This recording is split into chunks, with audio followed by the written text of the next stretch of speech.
নমস্কার সবাইকে, আমি মেনকা। আমার চ্যানেল হাতাখুন্তি কড়াইতে আপনাদের সবাইকে স্বাগত। আমি একদম বানিয়েছি আজকে চিকেনের কোরমা।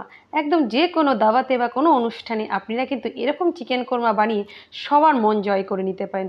খুবই সাধারণ কিছু ঘরোয়া মশলা দিয়ে একদমই আপনার বাবুর্চিদের মতন হয়ে যাবে চিকেন কোরমা। আমি বানিয়েছি পুরো রেসিপিটা পুরো দেখার অনুরোধ রইল। ভালো লাগলে আমার চ্যানেলটাকে একটা সাবস্ক্রাইব করে দেবেন। আমি এখানটা চিকেন কোরমা বানানোর জন্য 1 কিলো চিকেন নিয়েছি। চিকেনটাকে ভালো করে ধুয়ে পরিষ্কার করে ভালো করে জল ঝারিয়ে নিয়েছি। চিকেন কোরমার মশলার জন্য আমি নিয়েছি গোলমরিচ, এলাচ, জায়ফল, একটুখানি স্টার অনিয়নের ছোট্ট একটু টুকরো নিয়েছি, লবঙ্গ নিয়েছি, তারপরে নিয়েছি এখানটা গোলাপের কিছু শুকনো পাপড়ি নিয়েছি, আর দারচিনি নিয়েছি। এগুলো আমি শুকনো খোলায় ভেজে নেব। আর এর সাথে আমি দিয়ে দেবো 1 চামচ জিরে। এগুলো আমি ভালো করে হালকা আঁচে ভাজবো।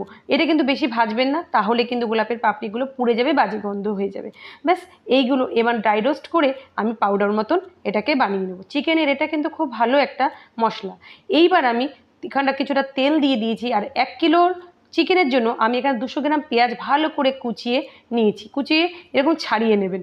ছাড়িয়ে নিয়ে এবার কি করব, আমি এই তেলে মিডিয়াম আঁচে ভালো করে এটাকে ভাজবো। আমি ততক্ষণই ভাজবো যতক্ষণ এটা সুন্দর মানে সোনালি রং না হয়ে আসে, মানে এটাকে পেঁয়াজের বেরেস্তা করার জন্য। আর পেঁয়াজের বেরেস্তা পুরোপুরি লাল করতে যাবেন না, তেলে রেখে পেঁয়াজের বেরেস্তা তুলে নিলেই কিন্তু এটা যেইটুকুটা গরম থাকে সেই গরমে এটা পুরোপুরি লাল সুন্দর হয়ে যায়। আমার পেঁয়াজ বেরেস্তাগুলো পুরোপুরি ভাজা হয়ে গেছে। আমি তেল থেকে এরকম ছাকিয়ে তুলে নিলাম। দেখুন, পেঁয়াজ বেরেস্তা একটু ঠান্ডা হয়ে গেলে পুরোপুরি হয়ে যায়। আর এমনকি একটা ট্রিক্স দিই, পেঁয়াজ বেরেস্তা করেই সাথে সাথে ফ্রিজে ঢুকিয়ে দেবেন, ওটা খুব মচমচে থাকে। আর ওই তেলেই এইবার আমি দিয়ে দেবো একটুখানি জাবেত্রী, আর দিয়েছি 2টো তেজপাতা, এলাচ, লবঙ্গ, এইগুলো দিয়েছি আমি ফোড়নে। ব্যাস, এই ফোড়নটা যখন একটু সুন্দর গন্ধ বেরোনো শুরু করবে, এর মধ্যে আমি দিয়ে দেবো চিকেন।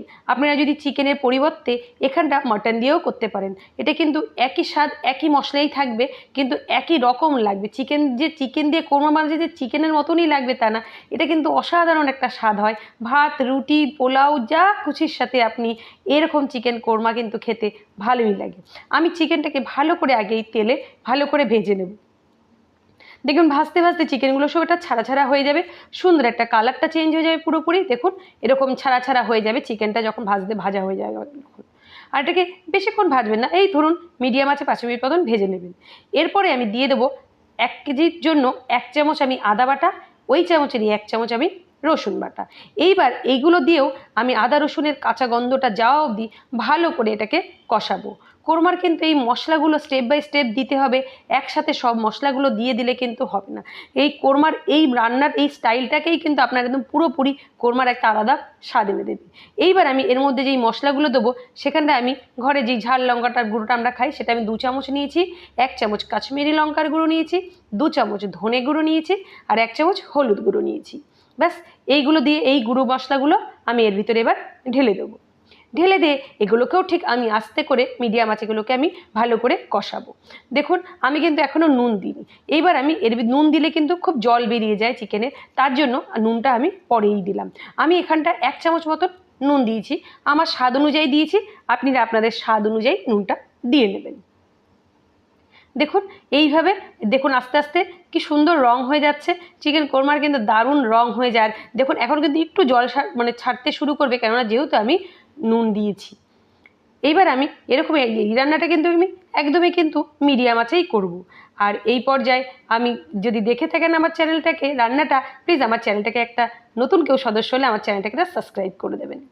আর এখানটা আমি 1 কিলো মানে চিকেনের জন্য 1/2 কাপ মতন টক দই নিচ্ছি। আর টক দইটা কিন্তু ফ্যাটিয়ে নিইনি, কিচ্ছু করিনি, এরকম এইভাবেই দিয়ে দেবেন। আর গ্যাসের আঁচটা এবার জায়গায় একটু কমিয়ে দেবেন। আর কেন আমি বলছি এরকম নেবেন, এই যে মানে টক দই যে দানা দানা ভাবটা, এটা কিন্তু চিকেন কোরমার যে গ্রেভিটা হয় সেটা দেখবেন একটু দানা দানা গায়ে মাখা মাখা হয়। এই জন্য এই দইটাকে কিন্তু ফেটিয়ে দেবেন না। এইবার আমি দেখুন যেই একটুখানি জল দিয়ে আমি এটাকে ভালো করে চিকেনটা সেদ্ধ হওয়ার জন্য আমি 1/2 কাপ জল দিয়েছি। ব্যাস, এইটুকুই আমি সারা রান্নাটায় জল দেবো, আমি কিন্তু এর বেশি আর কোনো জল দেবো না। আমি এবার এই রান্নাটাকে একটু ঢেকে দিয়েছি।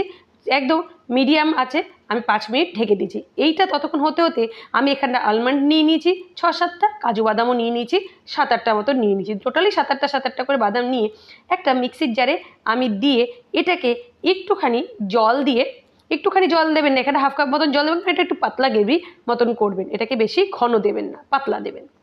5 মিনিট আমার এটা হয়ে গেছে, দেখুন চিকেন থেকেও জল ছেড়েছে, আবার আমি হাফ গ্লাস জল দিয়েছি, অনেকটাই গ্রেভি হয়েছে। এইবার কি করব, যেই পেঁয়াজটা আমি ফ্রিজে রেখেছিলাম সেই পেঁয়াজটা এনেছি, দেখুন এটা এত মচমচে হয়ে যায় না, ফ্রিজে ঢুকালে বেরেস্তা কিন্তু খুব তাড়াতাড়ি মচমচেই হয়ে যায়। এটাকে এরকম হাত দিয়ে ভালো করে এটাকে এরকম ভেঙে নেবেন। ভেঙে নেওয়ার পর এইগুলো এইবার চিকেন এই কোরমাটার উপরে এইখানটা দিয়ে দেবো। এইতেই আস্তে আস্তে চিকেনের কোরমার যে গ্রেভিটা সেটা কিন্তু খুব রিচ হয়, আর সেটা খুব একটু দানাদার টাইপের হয়। এইভাবেই কিন্তু কোরমাটা করতে হবে আপনাকে। দেখুন এইভাবে আস্তে আস্তে এবার গ্রেভিটার সাথে আমি এই পেঁয়াজ এর বেরেস্তাটাও ভালো করে মিশিয়ে দেবো। ঝোলটা কিন্তু আস্তে আস্তে ঘন হতে শুরু করেছে আর রিচ হতে শুরু করেছে। এরপরে আরও রিচ হয়ে যাবে যখন কিনা সব কিছু মশলার পরিমাণ সবভাবে একসাথে পড়বে, তখন কিন্তু আরও এটাকে খুব রিচ, এতটা পাতলাও কিন্তু এটা থাকবে না। আর এটা খুব একটু তেল বেশি লাগে, একটু তেল হয়, কেননা তেলটা খুব উপরে চলে আসে, আর গ্রেভিটা পুরো দেখুন এরকম দানাদার দানাদার কিন্তু আপনার গ্রেভিটা হতে হবে। চিকেন কোরমার এটাই হচ্ছে বিশেষত্ব যে আপনার গ্রেভিটা একটু দানাদার টাইপের থাকবে। আমার চিকেনগুলো একদম সিদ্ধ হয়ে এসছে, ব্যাস এইবার আমি যেই কাজু আর আলমন্ডের পেস্ট করে রেখেছিলাম, দেখুন একটু জল বেশি দিয়েছিলাম, পাতলা করে একটু জল, এটা দেওয়ার সাথে সাথেই দেখবেন ঝোলটা একদম পুরো রিচ হয়ে গেছে, আর গ্রেভিটা খুব সুন্দর দানাদার টাইপের হয়ে যাবে। কিন্তু এই সময় একটু হালকা আছে এটাকে একটুখানি নেড়ে দেবেন। আর এর বেশি গ্রেভি আমি কিন্তু এর থেকে কমাবো না, এটার কিন্তু মানে চিকেনের থেকে গ্রেভিটাতে বেশি স্বাদ হয় চিকেন কোরমার। সামনেই ঈদ আসে, আপনারা প্লিজ বাংলাদেশ থেকে যদি কেউ দেখে থাকেন আমার এই চ্যানেল এইভাবে চিকেন কোরমাটা ট্রাই করবেন, ট্রাই করে আমাকে কমেন্টে অবশ্যই জানাবেন যে আপনাদের কেমন লেগেছে আমার এই চিকেন কোরমাটা। আমি আশা করি এইভাবে বানালে নিরাশ হবেন না, বাড়ির সবাই খেয়ে খুশি হবে। আমার এটা একদমই হয়ে এসছে, এই পর্যায়ে আমি এর মধ্যে দিয়ে দেবো, দেখুন আমার কিন্তু এইটুকু গ্রেভি দরকার, আর এখন কিন্তু গ্রেভিটা খুব তাড়াতাড়ি ঘন হতে থাকবে আর নিচে লেগে যাওয়ার সম্ভাবনা থাকবে। এই সময় কিন্তু গ্যাসটাকে কমিয়ে নেবেন, একটু নুনটা চেক করে নিলাম আমার নুনটা পুরোপুরি ঠিক আছে কিনা। এইবার আমি যেই কোরমা মশলাটা করে রেখেছিলাম 2 চামচ সেই মশলাটা এর মধ্যে দিয়ে দিলাম। এটা যদি বেঁচে থাকে এটা দিয়ে বিরিয়ানিও করে নেবেন, এটা গন্ধটা কিন্তু অসাধারণ হয়, মানে সারা ঘর আপনার এই মশলার গন্ধটা না ময়ময় করবে। দেখুন আমার চিকেন কোরমাটা কত সুন্দর হয়েছে, হেবি সুন্দর হয় খেতে, আর এটা ভাত, রুটি, পরোটা, নান, লুচি যা কিছু সব কিছুর সাথে ভালো লাগবে। এইবার আমার এই রান্নাটা একদমই কমপ্লিট হয়ে গেছে। কমপ্লিট হওয়ার আগে আমি 1 চামচ মতন এখানটা দিয়ে দেবো কেওড়া জল। কেওড়া জল দিয়ে আমি এই রান্নাটাকে সম্পূর্ণ শেষ করলাম। দেখুন আমার রান্নাটা কতটা রিচ হয়েছে। আসলে কোরমা জাতীয় খাবার এইগুলো কিন্তু একটু রিচ হয়, এগুলো কিন্তু যদি আপনি একদম টেলটেলে ঝোল চান তাহলে হবে না। আমি গ্যাসটা বন্ধ করে 2-3 মিনিটের জন্য আমি কিন্তু এই ঢেকে দিয়েছি। একটু ঠান্ডা হওয়ার পর দেখুন কোরমার ঠিক দেখতে কতটা সুন্দর হয়েছে। রান্নাটা এই পর্যন্ত যদি দেখে থাকেন, যদি ভালো লাগে প্লিজ আমার চ্যানেলটাকে একটা লাইক, শেয়ার, সাবস্ক্রাইব করে দেবেন। ভালো লাগলে ফেসবুক থেকে যদি দেখেন তাহলে প্লিজ চ্যানেলটাকে একটু ফলো করে দেবেন।